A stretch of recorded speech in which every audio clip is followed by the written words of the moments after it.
Hello दोस्तों। Book का name है S K Mapa introduction to real analysis. 9th edition है ये बुक। ठीक है। इस बुक का 8th चैप्टर, चैप्टर नंबर 8, जिसपे हम पेज नंबर 255 से आज स्टार्ट करेंगे। कंटिन्यूटी हम कर रहे हैं एज इट इज, जो लैंग्वेज इसमें दी हुई है बुक में उसको एज इट इज समझते हुए चल रहे हैं, और कुछ एक्स्ट्रा ऐड ऑन करना होता है तो वो मैं ऐड ऑन कर देता हूँ इसके अंदर। ठीक है। तो अभी स्टार्ट करते हैं वर्कड एग्जाम्पल नंबर 5 से, क्योंकि 4 तक पिछली 3 वीडियो में किया जा चुका है। Worked example number 5 says that a function f such that r to r satisfies f of x plus y is equal to f of x plus f of y। ये फंक्शन की definition है। ये function ये x plus Y को f of x plus f of y में split कर देता है for all x and y belonging to real number। ठीक है। उन सभी रियल नंबर्स के लिए जो सभी रियल नंबर्स के लिए ऐसा ट्रू होता है, चाहे आप कोई भी रियल नंबर ले लो, ये हमेशा ही ट्रू रहेगा। ओके। एंड, और क्या दिया हुआ है, and f is continuous at zero.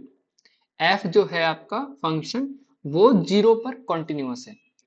ठीक है, इतना तो हमें गिवन है।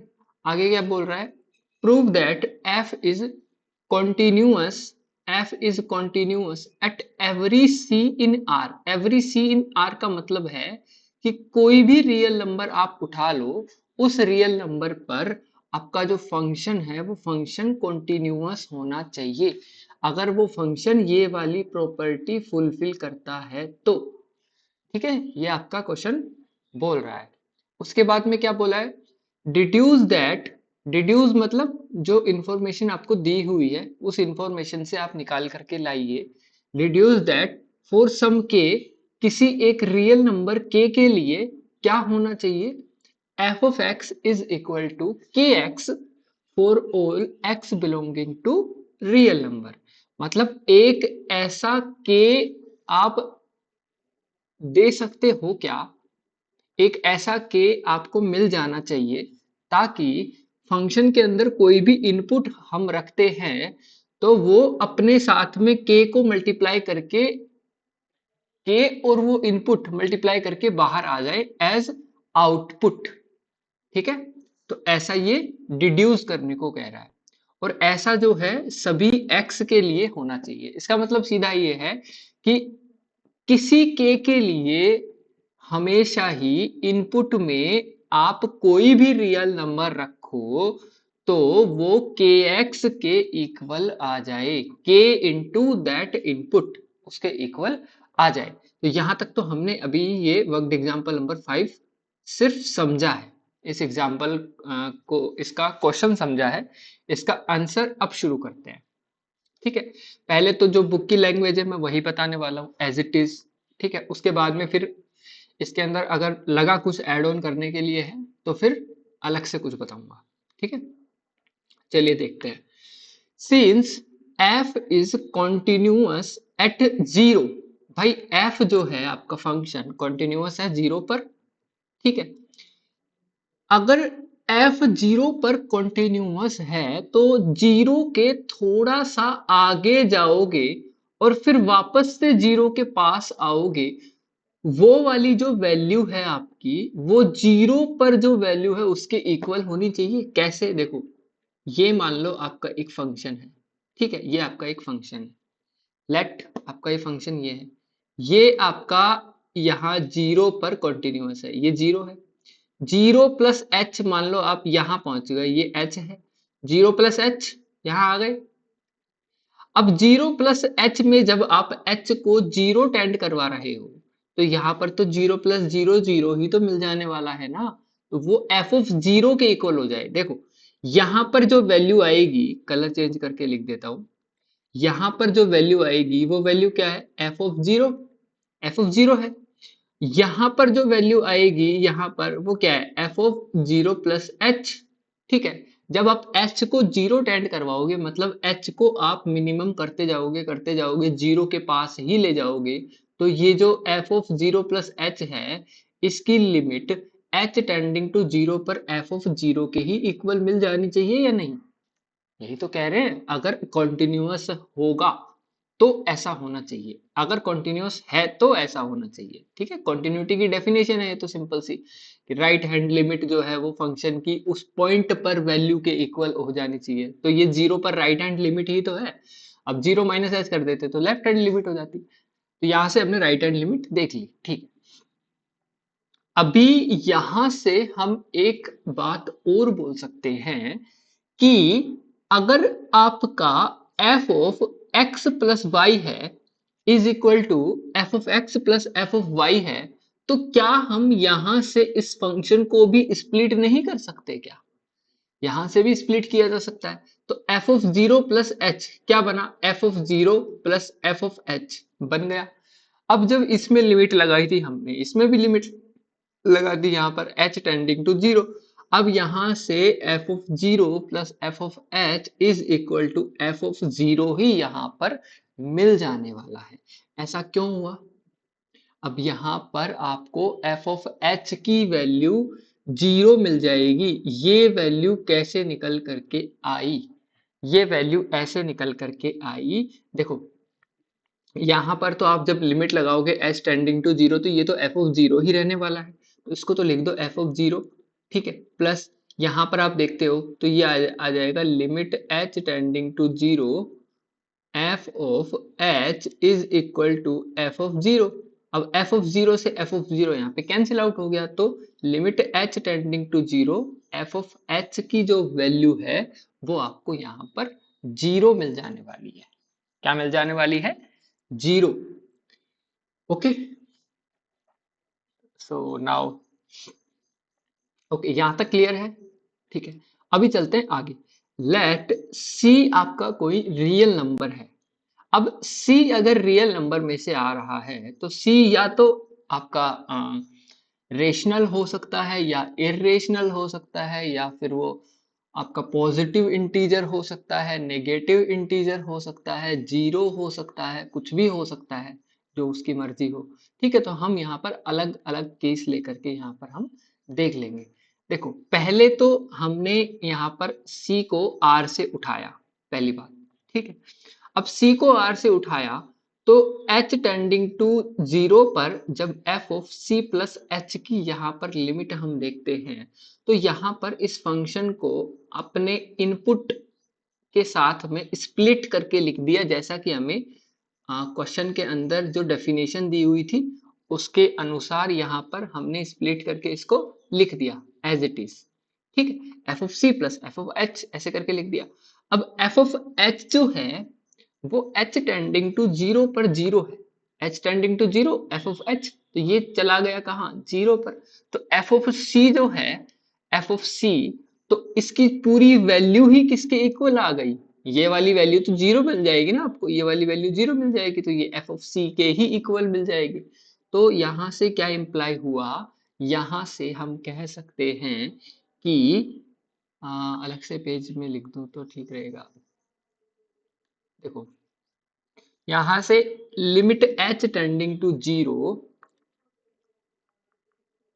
Limit h tending to zero c plus h की जो वैल्यू है वो आपके f ऑफ c के ही इक्वल मिल जाएगी।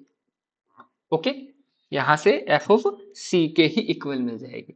This prove that f is continuous at c।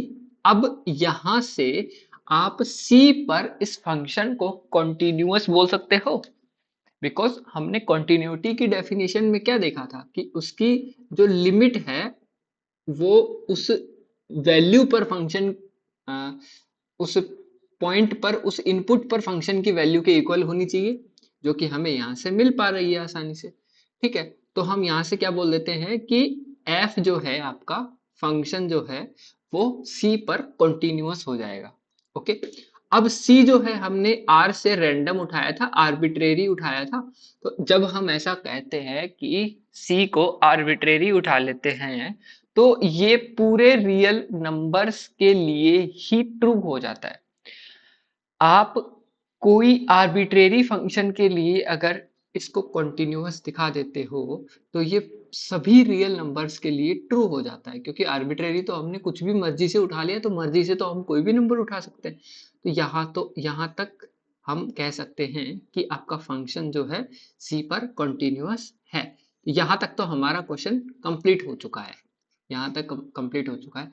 अब क्या करना है हमें, deduce that for some k belonging to real number f of x is equal to kx for all x belonging to real number।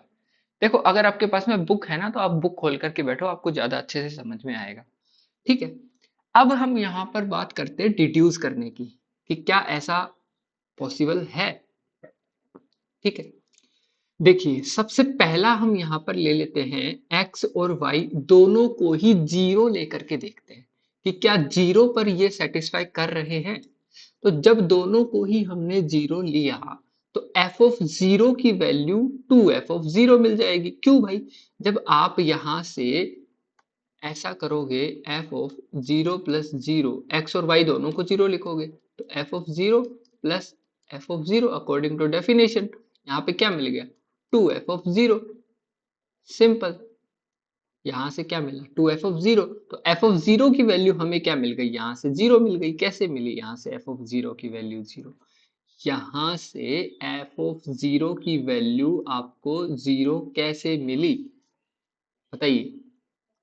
देखो यहाँ पर f of zero plus zero तो f of zero ही हो जाएगा, is equal to 2f of zero हमें यहाँ पे मिल गया। तो f ऑफ जीरो, अब इस 2f ऑफ जीरो को इधर ले आओ, f of zero minus 2f of zero is equal to zero. यहाँ से f ऑफ जीरो को ले लो यहाँ से कॉमन, जब आपको यहाँ से इसको कॉमन ले लोगे f ऑफ जीरो तो यहाँ से मिलेगा आपको 1 minus two is equal to zero. भाई इन दोनों में से एक को जीरो होना चाहिए, तो यहां से आप जब देखते हो तो वैल्यू तो डायरेक्ट ही -1 मिल रही है ना आपको, तो कितना आ जाएगा यहाँ पे minus of f of zero is equal to zero. तो यहाँ से इंप्लाई हो जाता है f of zero is equal to zero. Okay, तो यहाँ से आपका जो एफ ऑफ जीरो है उसकी वैल्यू आपको जीरो ही मिल गई। ओके, अभी देखो, अभी अगर आप y की वैल्यू -x ले लेते हो तो यहां से क्या मिलेगा आपको, यहां से मिलेगा, देखो f of x plus y है और y की जगह आप -x रख रहे हो, -x रखोगे तो भी तो आपको f ऑफ जीरो ही मिलेगा ना। यहाँ पर क्या मिलेगा आपको, f of x minus x is equal to f of zero. अब यहां से आप इन दोनों को अलग अलग करके लिखोगे तो F of x plus f of minus x, इस तरह से ही तो लिखोगे ना। और इसका सम कितना आ जाएगा, एफ ऑफ जीरो के इक्वल, जो कि क्या है जीरो है, और यही तो यहाँ पे लिखा हुआ है, ये देखो ये लिखा हुआ इधर। ठीक है, तो यहां से हम क्या इंप्लाई कर सकते हैं, यहां से हमें ये इंप्लाई कर सकते हैं ना कि f of minus of x is equal to minus of f of x. ठीक है, जो कि यहाँ पे सेकंड इक्वेशन के नाम से यहाँ पे बोल भी दिया गया है कि f of minus x is equal to minus of f of x। Okay, अब let x be a positive integer. अब x को एक पॉजिटिव इंटीजर हम ले लेते हैं। ठीक है, पहले तो जो आपका इनपुट है ना, इनपुट उनको दोनों को ही आपने क्या किया, जीरो ले लिया। उसके बाद में एक इनपुट दूसरे का नेगेटिव ले लिया। अब यहां पर आप इनपुट को x के इनपुट को, मतलब सिर्फ एक जो इनपुट जा रहा है ना f ऑफ x, उस इनपुट को आप एक पॉजिटिव इंटीजर मान रहे हो। उसके लिए क्या हम डिड्यूस कर सकते हैं, एक kx, एक ऐसा k ला सकते हैं। देखिए कैसे लाएंगे उसको ध्यान से देखिए। भाई x आपका पॉजिटिव इंटीजर है, पॉजिटिव इंटीजर है से n। अब पॉजिटिव इंटीजर का मतलब क्या होता है कि वो आपका नेचुरल नंबर ही तो है। पॉजिटिव इंटीजर मतलब व्हाट, नेचुरल नंबर। अब नेचुरल नंबर को जब आप x को तोड़ करके लिखोगे तो आप n, अगर आप n नेचुरल नंबर ले रहे हो, आप एक नेचुरल नंबर उठा रहे हो n जो कि नेचुरल नंबर से आ रहा है। ठीक है, n आप कोई एक नेचुरल नंबर उठा रहे हो, तो n को आप 1 + 1 + 1 + इस तरह से 1 तक ऐड कर सकते हो। n टाइम्स आप 1 + 1 + 1 + इस तरह से ऐड कर सकते हो। बस वही यहां पर किया गया है। आप 1 + 1 + 1 तक ऐड करोगे। कहां तक ऐड करोगे? n टाइम्स तक ऐड करोगे। ठीक है। अब यहाँ पर फंक्शन की डेफिनेशन के अकॉर्डिंग हमने यहाँ पे फंक्शन को स्प्लिट कर दिया। ये f(1 + f(1 + f(1) ये कितनी बार ऐड हो जाएगा? ये हो जाएगा n टाइम्स। n टाइम्स क्यों ऐड हो जाएगा? क्योंकि हमने जो इंटीजर लिया है ना, पॉजिटिव इंटीजर, या हम कहें यहाँ पर हमने जो नेचुरल नंबर लिया है वो नेचुरल नंबर n है, और n को हम 1 + 1 + 1 + n टाइम्स स्प्लिट कर सकते हैं। ठीक है। जैसे मान लो आप 10 को स्प्लिट करना चाहते हो, 10 एक नेचुरल नंबर है, तो 10 को कितनी बार स्प्लिट करोगे? 1 + 1 + 1।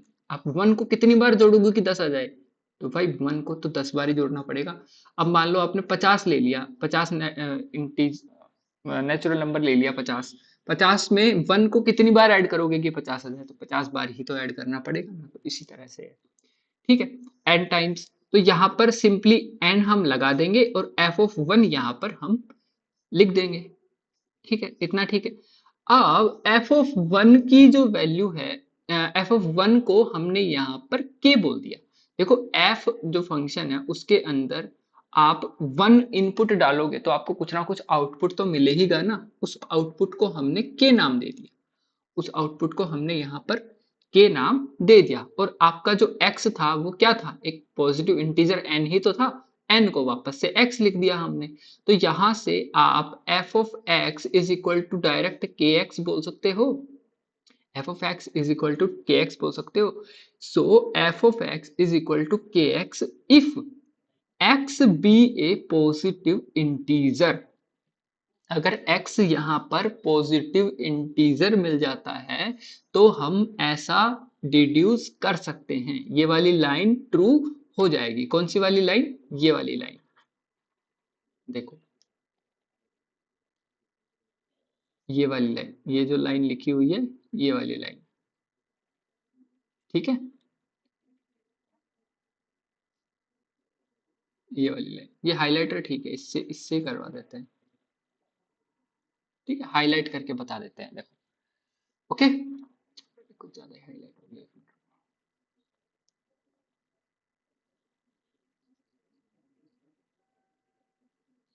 ये वाली लाइन ट्रू हो जाएगी। अब आगे हम क्या करते हैं? लेट x बी ए, ये x जो है अब क्या हो जाएगा? Negative integer. अब x को क्या बोल रहे हैं हम? Negative integer. अब n को तो हमने पॉजिटिव इंटीजर मान लिया था ऊपर, देखो ये रहा, ये मान लिया हमने पॉजिटिव इंटीजर। अब x n के ही हम अगर माइनस माइनस साइन लगा देते हैं तो ये ही आपका नेगेटिव इंटीजर का भी काम कर जाएगा या नहीं कर जाएगा? यही आपके नेगेटिव इंटीजर का काम कर जाएगा। ठीक है। तो यहां से जब आप f(x) लिखोगे तो f(x) की जगह क्या लिख दोगे आप? -n, क्योंकि हमने नेगेटिव इंटीजर के लिए माना है। अब जब -n आप लिखते हो, -n आप लिखते हो तो ऊपर देखिए, हम यहां से x कोई भी हो उसके लिए हम यहां से f(-x) को हमने क्या डिफाइन किया था? -f(x) ये डिफाइन किया था।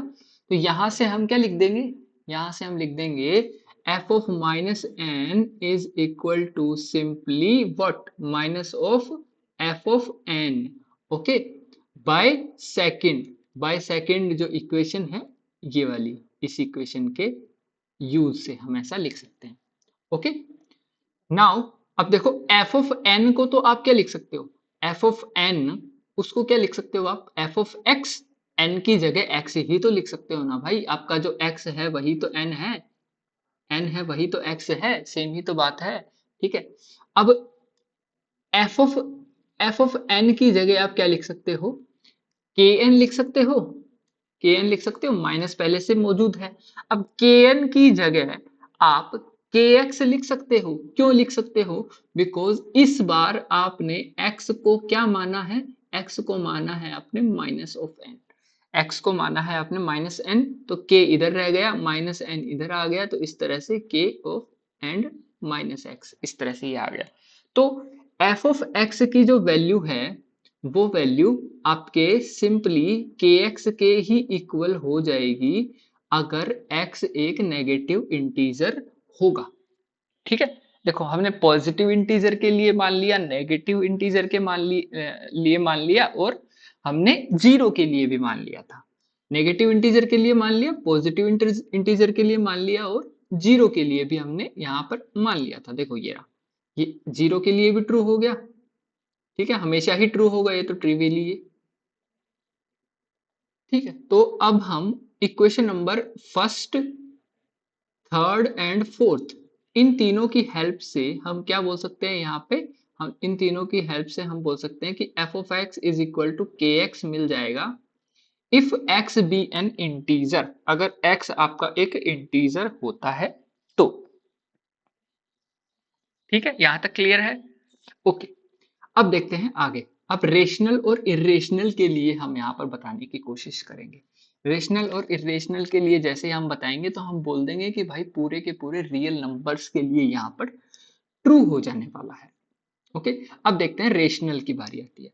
Late x be a rational number, rational number से p ओवर q। अब आप यहां पर x को क्या बोल रहे हो, p ओवर q बोल रहे हो। x को क्या बोल रहे हो, p over q, where p आप यहां से z में से ले रहे हो और q यहां से आप स्ट्रिक्टली पॉजिटिव इंटीजर ले रहे हो। ऐसा क्यों, इसका रीजन बताओ मुझे। आप इसका रीजन मुझे बताना कि यहाँ पर भी ऐसा करेंगे हम, और अगला एक क्वेश्चन है उसके अंदर भी हम Q को नेचुरल नंबर से ही लेंगे। तो इसका रीजन आप मुझे बताना कि P और Q दोनों ही इंटीजर होते हैं ना, लेकिन यहाँ तो हमने क्या लिया है, Q को तो स्ट्रिक्टली ही नेचुरल नंबर से ले लिया है और P आप यहाँ से इंटीजर ले सकते हो, तो ऐसा हमने क्यों किया। ठीक है, इसका रीजन आप कमेंट सेक्शन में बताना, अगर नहीं आता है देन फिर मैं बता दूंगा आपको अगली वीडियो में। ठीक है, अब देखो, अब जब आप यहां पर f ऑफ x निकालोगे तो x की वैल्यू क्या आई, यहां पर x की वैल्यू क्या लोगे यहाँ पे, p ओवर q। अगर p ओवर q ना लिख करके, p ओवर q ना लिख करके आप यहां पर f ऑफ p निकालना चाहो, बिकॉज एक इंटीजर के लिए तो आपने निकाल ही लिया है ऑलरेडी।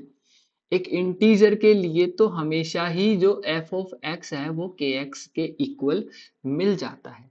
ठीक है, तो आप यहां पर p की वैल्यू रख दोगे, क्या रख दोगे, qx रख दोगे। qx, p को इधर रखा, इधर q को इधर भेजा तो qx आ गया। ठीक है, तो यहां पर qx रखा तो f ऑफ p बन गया, f ऑफ p बन गया, तो f ऑफ p को हम क्या बोल सकते हैं, kp बोल सकते हैं। क्यों बोल सकते हैं kp, बिकॉज देखो f ऑफ x को हम kx बोल सकते हैं अगर x आपका क्या हो, इंटीजर हो। यहां पर भी p को हम किस में से ले रहे हैं, इंटीजर में से ले रहे हैं, तो इसलिए f ऑफ p को हम kp यहां पर बोल पा रहे हैं with the help of equation number 5। Okay, with the help of equation number 5 हम ऐसा बोल पा रहे हैं। Okay, now f of qx, f of qx is equal to, भाई x को आप q टाइम्स प्लस कर दोगे तो आपको qx मिल जाएगा। तो आपने x को यहां पर q टाइम्स यहाँ पे x का सम कर दिया, ठीक, जोड़ दिया।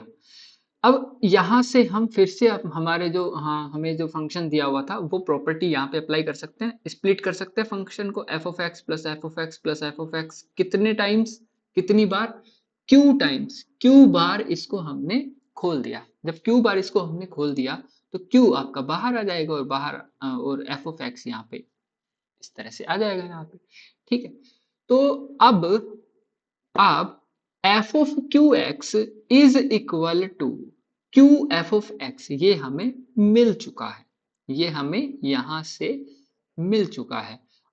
और f ऑफ क्यू एक्स की जो वैल्यू है वो kp के ही इक्वल है, तो हम यहां से क्या बोल सकते हैं कि kp जो है, kp वो क्यू एफ ऑफ एक्स के इक्वल है। तो क्यू एफ ऑफ एक्स जो है वो आपके kp के इक्वल आ गया, एफ ऑफ एक्स जो है वो आपके k into p over Q के इक्वल आ गया।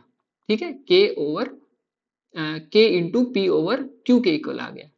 ठीक है, कुछ नहीं है, बस इस इक्वेशन, ये वाली इक्वेशन और ये वाली इक्वेशन, इन दोनों को इक्वेट कर दिया हमने।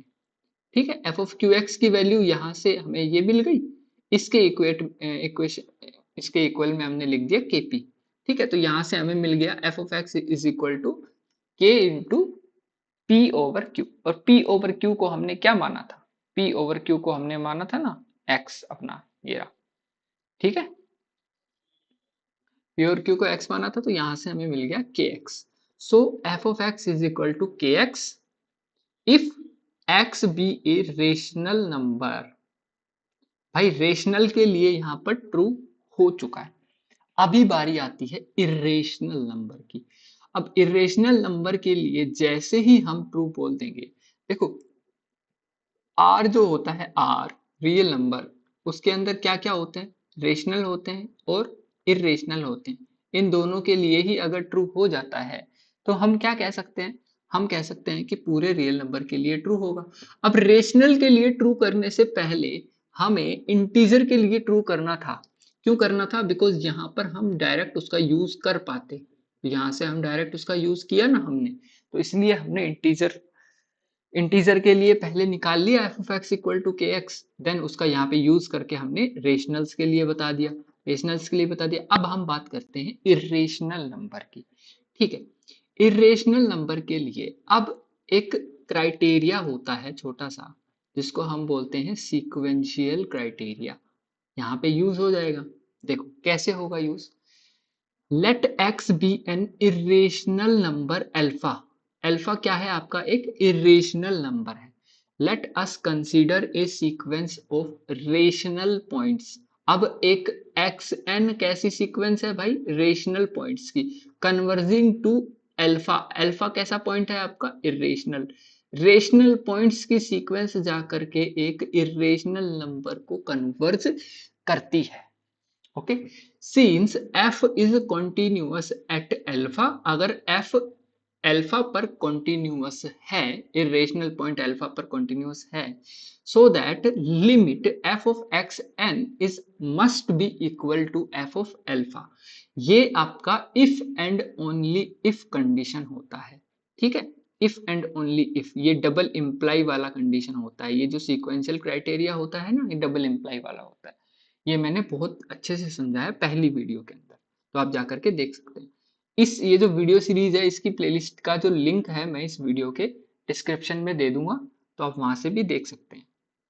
ठीक है, अब यहां से but limit f of x n is equal to k x n. अब ये के एक्स एन क्यों आ गया यहाँ पर भाई, ये के एक्स एन कैसे आ गया, ये के एक्स एन इसलिए आ गया क्योंकि आप हर एक रेशनल नंबर को जब इनपुट में रखोगे तो बाहर एक के साथ में खुद प्रेजेंट हो जाएगा।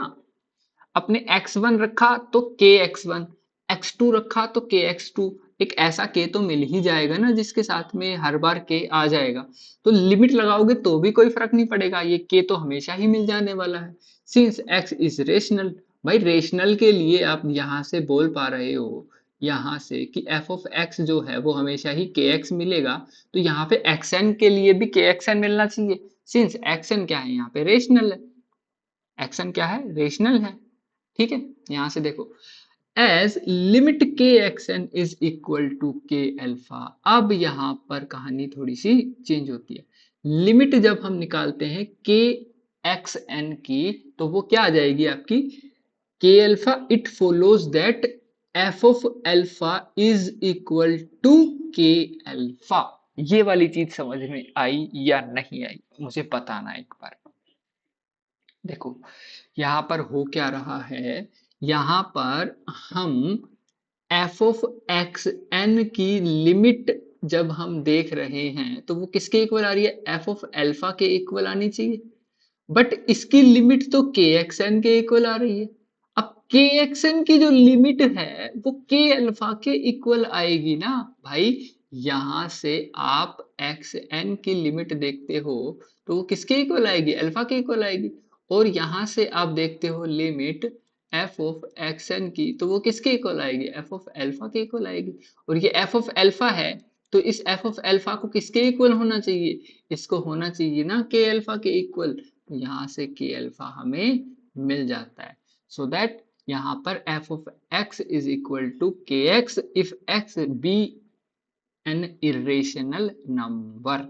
इरेशनल नंबर के लिए भी हमने यहाँ पे ट्रू बोल दिया है। तो मतलब फ्रॉम 5, तो 5 यहाँ पे कौन सा है, देखो 5 यहाँ पे है इंटीजर के लिए, तो भाई इंटीजर के लिए ट्रू है।